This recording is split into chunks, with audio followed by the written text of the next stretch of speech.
Seul avec Dieu. L'une des histoires les plus tragiques de la littérature américaine est relatée dans L'homme qui n'a pas de patrie. Mais un chrétien, sans communion avec Dieu, est dans une situation pire que celle de cet homme. Quoi que nous fassions dans notre vie quotidienne, sans le Christ, nous n'aboutissons à rien. Dieu nous demande de prendre au sérieux notre vie avec lui. Pour beaucoup de gens, la communion avec Dieu paraît ne pas avoir d'importance. Pourtant, le Christ s'efforce sans cesse de nous convaincre que cela compte. Il a promis que si nous nous attachons chaque jour à lui, notre vie sera féconde. Si nous le croyons vraiment, pourquoi ne pas nous y mettre une bonne foi? En famille, encourageons-nous mutuellement à mettre à part du temps pour Dieu. Cela vaut infiniment mieux que d'essayer de nous tirer d'affaire seuls.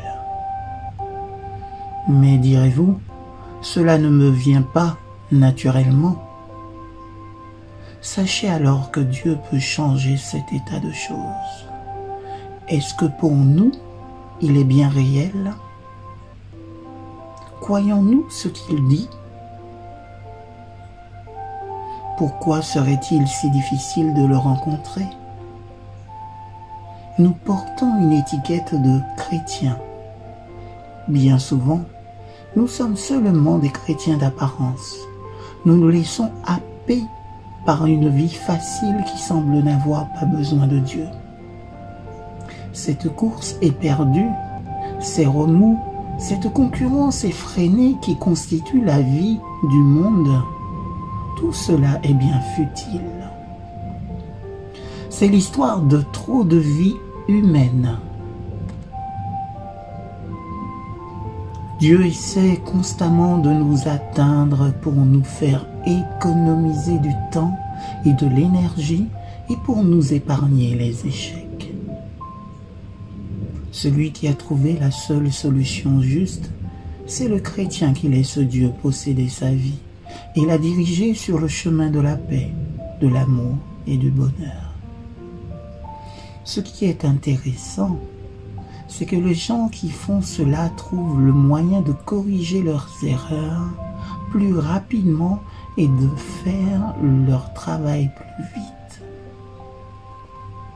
Notre Père Céleste n'est pas indifférent à la façon dont nous vivons, à toutes les pressions que nous subissons et à tous les problèmes que nous avons à résoudre.